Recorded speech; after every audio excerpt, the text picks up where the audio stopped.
Suchi, I think it's good afternoon for you over in India right now, isn't it? Yeah. It's afternoon. Yeah, excellent. So good afternoon. And we had a quick chat, and I understand that right now your weather is getting a little bit chilly, but really not that cold, so comfortable and not too sweaty. Yeah, so it's a comfortable weather actually. It's the kind of weather where you can go for a walk in the park and sit there. So for people like me, would probably go there with their dogs or go with a book and sit on the park bench and read, peaceful. So it's a lovely fall kind of a weather really. Yeah, So yeah, nice. Because you're a very I would say spiritual or philosophical person. I think when I was reading about you, you describe yourself as an ethical vegan, an environmentalist. You're a writer and educator, and you also say that you are an eco-penuar. What does it mean to be an eco-penuar? entrepreneur is basically being an entrepreneur, but keeping the ecological factor of it at the focal as a focal point. Hmm. So, all my ventures, whatever I dive into, I try to keep the social, the environmental aspect of it intact. So, when there is kind of mindless consumption, or you are using too much of plastics in your products, whether it is Mm, manufacturing or packaging them. So we don't do that. So we take care of those kind of things, that we do not spoil the environment, and we are not doing it for our benefit. So what happens with traditional businesses, or just being an entrepreneur, is the focal point is that I'm going to go big someday. I'm going to have uh, ginormous amounts of money. So that's not what it is about. So for it's more about awareness, raising awareness about the environment. And if we are able to make some money on the way of it, then nothing like it. But then even that money, we put it back, we give it to NGOs, and we give it to activists, all kinds of activism. So yeah, that's basically what is an right. ecopreneur. So an entrepreneur with ecological point or the environmental aspect at the core of it. Yeah, yeah. So is it more doing charitable things, or is it more, or so can be really the two of them, but more still doing business, but it's business that is aimed to make money, but not necessarily just for the profit of us, the entrepreneurs, but to provide and keep the planet and the environment and society more equal. Would it be a right way of looking at it? So yeah, so it is doing business, but like I said, so we are not doing business to make profit out of it. Mm, We are doing business to also to help society. So so there is some benefit that the society, rather, probably it's more of a benefit that the society is getting out of it. And of course, if we do not make money, we will not be able to move ahead and keep doing the things that we are doing. But yeah, our main focus is to raise awareness, to give people an options, or show it to people that that business can be done without spoiling the environment, or uh, or keeping the important aspects in mind. So there are mm, SDGs that was developed by UN, which uh, technically the big companies, it becomes very difficult for them to follow, probably, of most of them. So that we follow the climate change part of it. So right. we also follow the mindful consumption. So there are about 4 SDGs that we try to keep into our venture intact. And we are also, so my whole idea of it was to employ rural women, Right, yeah, give them a chance to have a respectable job and be able to sustain their kids' education. That's yeah, how it started. But then, of course, me being always environmentally so conscious, we started using so we completely removed the plastic aspect of it, and we don't do bulk production. So right, what yeah, happens is we are not using the resources left, right, and center. We are being very, very thoughtful about what we are manufacturing. Do we really need to manufacture so many things, and is there a better way to manufacture the things that we are doing? Mm. So Yeah.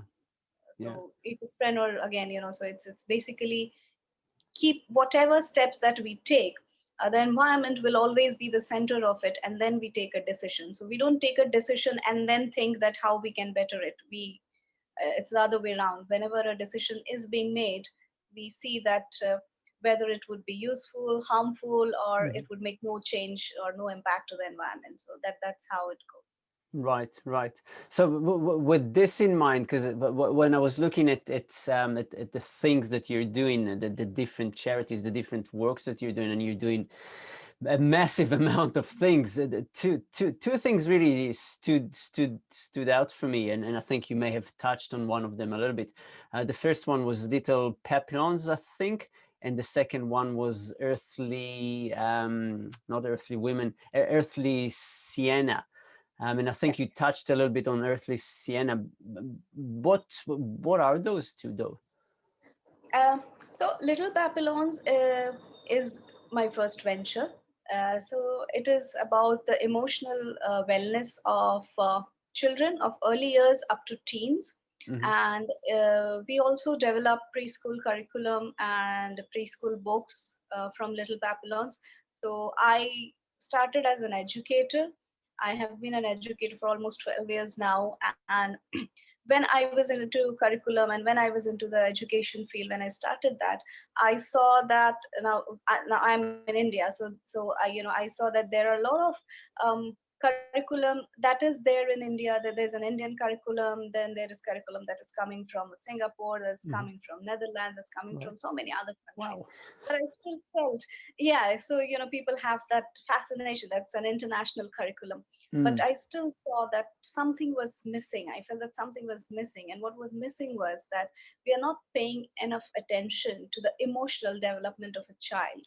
Yeah. So, of course, the curriculum, it takes up the various aspects, the fine motor skills, or the social development of a child, or the academic part is definitely taken care of. But why I speak about emotional wellness is whether the teacher is able to connect with the child on a personal level, whether the teacher is understanding what a child is going through, Mm. and how well can we keep these children to give them a better future. So just learning or rote learning is not enough. We have to take care of the emotional part of a child, so that Right. it doesn't affect the mental health of it, right? So we often talk about mental health, but emotional wellness, so being a cognitive behavioral therapist myself, I know that emotional wellness is a major part of mental wealth. Mm. So sometimes what happens is, um, there are other mental issues which could be diagnosed clinically, or which needs medical attention or drugs to take care of it. But emotional wellness, we all need emotional wellness, right? We all need to be emotionally aware and developed.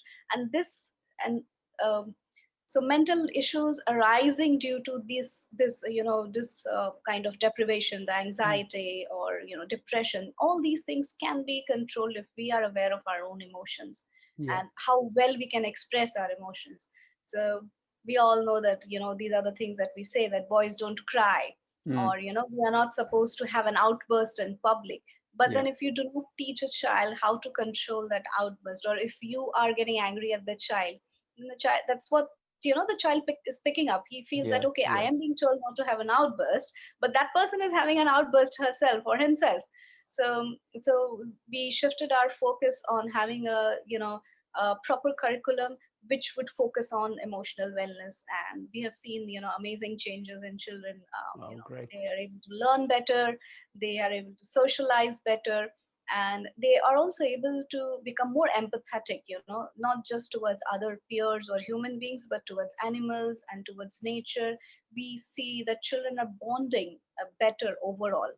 Um, so, so that's something that we have observed wherever Yeah. we have been able to enforce this. Yeah. And is Little Papillons just in a few schools, and is it just in your state, or is it going around, beginning to go around all over India right now? we are trying to, but again the thing, what happens, Gary, is so schools have their own curriculum Mm, which they find it difficult to budge from. So we have started this as small programs, as a separate programs, and schools or parents who are willing to take it as a short program and see and feel the difference in their mm, children. And maybe then we can start incorporating as a part of the curriculum. So as of now, it's a separate program altogether. So whoever is willing to take it up is kind of taking it up. yeah, yeah. Well, wow, that's fascinating. And what about earthly siennas? Yeah, yeah. So yeah. So earthly sienna is like I told you. It kind of happened. It was not something that I had planned on doing. So there were these three women who had come to me. If there's an opportunity, if something can be done. So usually these women, they work as house helps in different places. But then of course there are certain pros and cons of working as housemaids also, and that is something that they did not want to do. Mm, So I had some knowledge of making your handcrafted vegan soaps, and also cushion covers. So I had some knowledge of it, so I thought, let's use this and let's start making something handmade. So we make a handcrafted and everything that we make is vegan, it's mm, organic, and it's okay. completely plastic free. So we are trying to keep the carbon footprint to as low as possible. Yeah. Um, so ensuring that these are organic, ensuring that these are vegan, and ensuring that these are not made from plastic.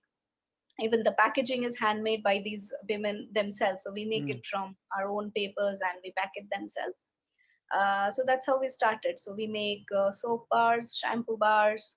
So these are bars you can use, and you can, it's over. You don't have any plastic bottles or anything mm, to left over to dispose of. yeah. And so I'm also teaching them, hand paintings, textures, different block prints, and also different kind of textures. So we make all kinds of home decor products also, like cushion covers. So there are candles also, and so anything and everything. So it's kind of an ongoing thing. If whenever we come across something that we think, okay, this is something that we can teach them.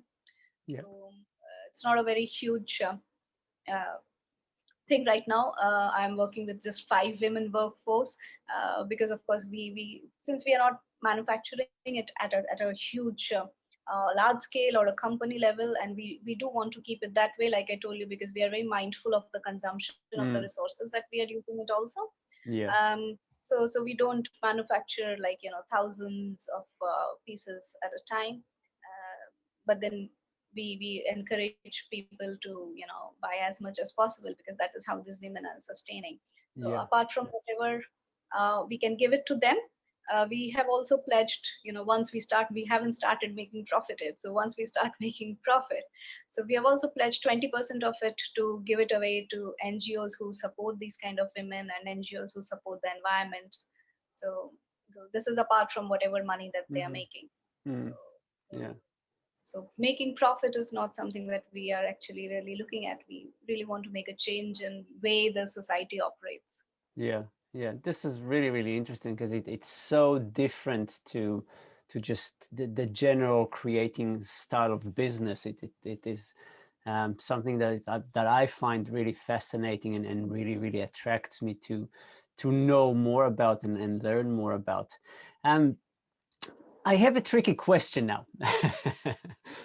Okay. we Your outlook is really interesting, and so I'm thinking, if you look into the future, your ideal world, or the world that you would love to see in the future, what does this world look like? What would you like to see?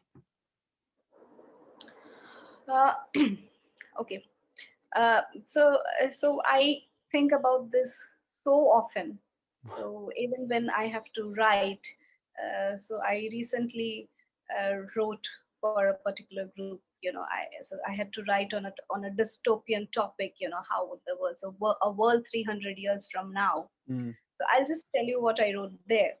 So okay. usually when people talk about into the future, it's all filled with robots and lots of science stuffs and technology and everything, and you see the world around you has completely, crumbled down, and there's nothing left. So I kind of imagine it quite the opposite. Mm, I see that. So I think this pandemic was kind of a uh, what I imagine it to be. So, the world goes through these kind of phases, and probably these phases happen very often.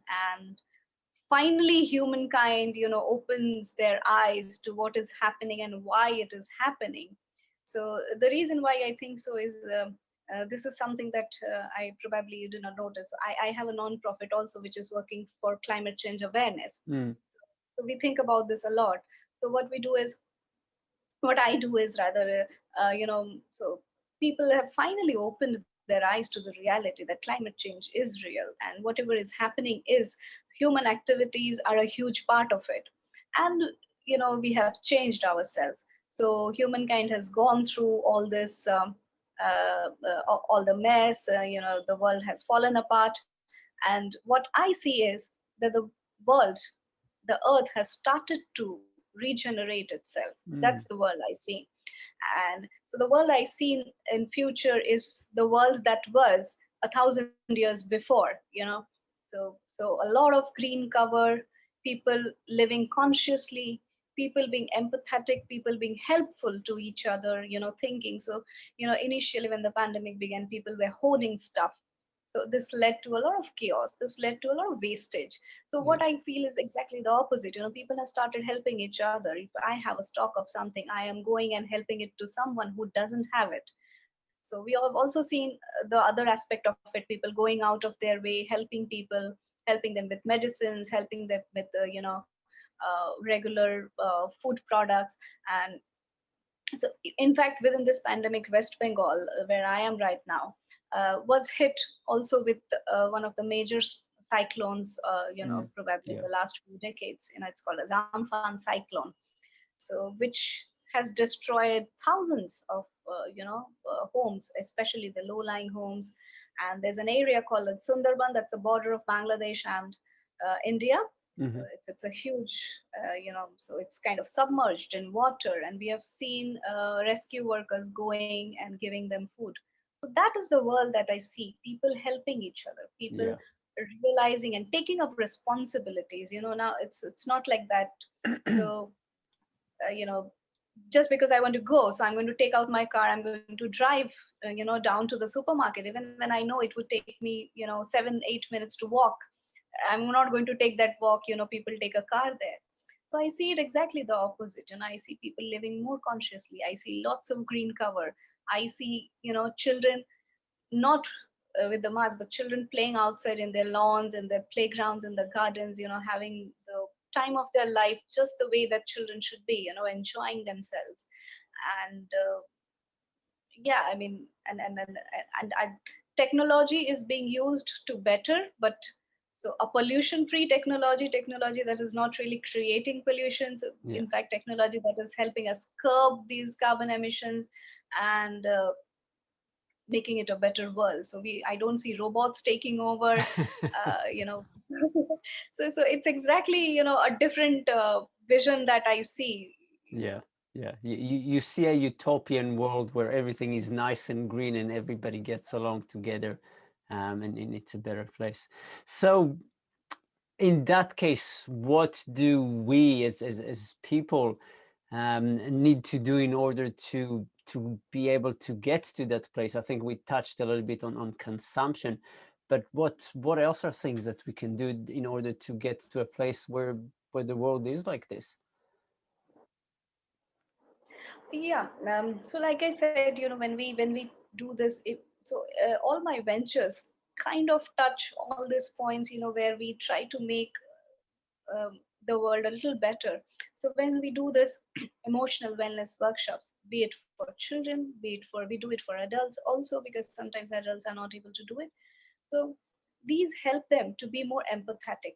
So we can create a better world. What I feel, these are all what I personally feel, and I do it, is only when we start thinking about others, if not more, at least as much as we think about ourselves, Mm. when we start thinking about humankind in general.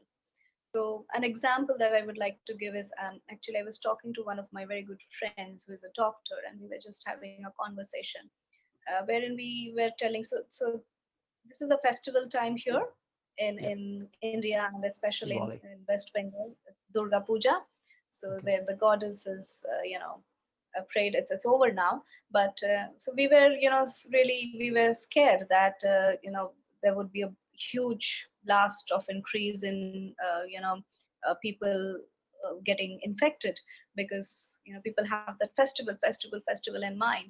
So Mm. so what we came up with that, if we start thinking that we need to control ourselves, we need to stay at home, not for ourselves, not for just our safety, but for the safety of our family, the safety of the housing society that we are living in, or our friends and family, the who we are going to meet. uh, we are wearing masks for the safety of others, so that the others are not infected. And we also have to think about the frontline workers, the doctors, the policemen who are trying to um, do their best, the doctors and nurses, the healthcare workers who are faced with so many infected people. They are at a Mm. huge risk, and we are falling short of healthcare workers because they are getting infected themselves. We are the teachers who are trying their best to keep children safe, getting to learn new things, learning how to conduct an online class, make it as interesting as a live class. We have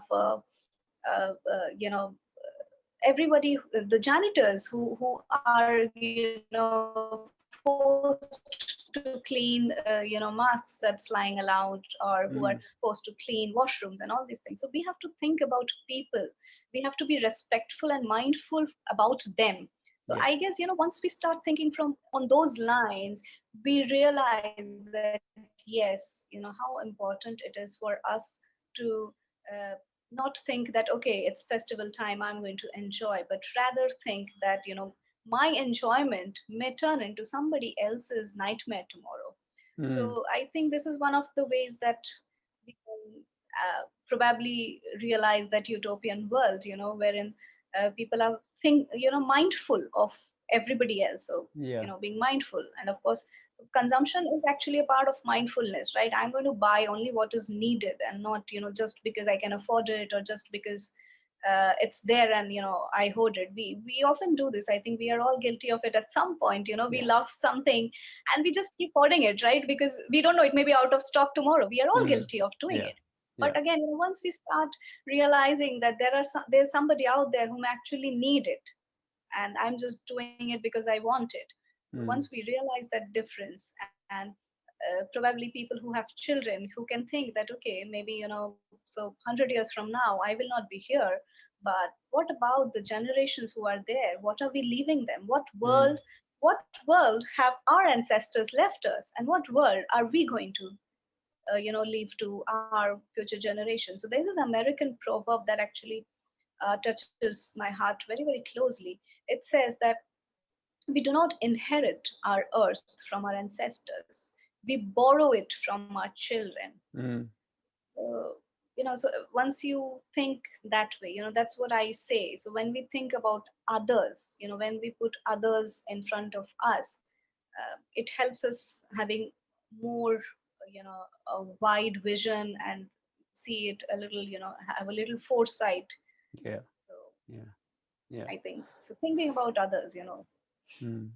Suchi, that was a very, to me, a very inspirational conversation. I admire what you do with the charity, with thinking into the future. It fascinates me, and I really thank you for what you do. Not just thanking you for the conversation today, but really thank you for the things that you do. I really appreciate it. Thank you so much. Thanks, Gary. Thanks for your time so very much. And thanks for having me.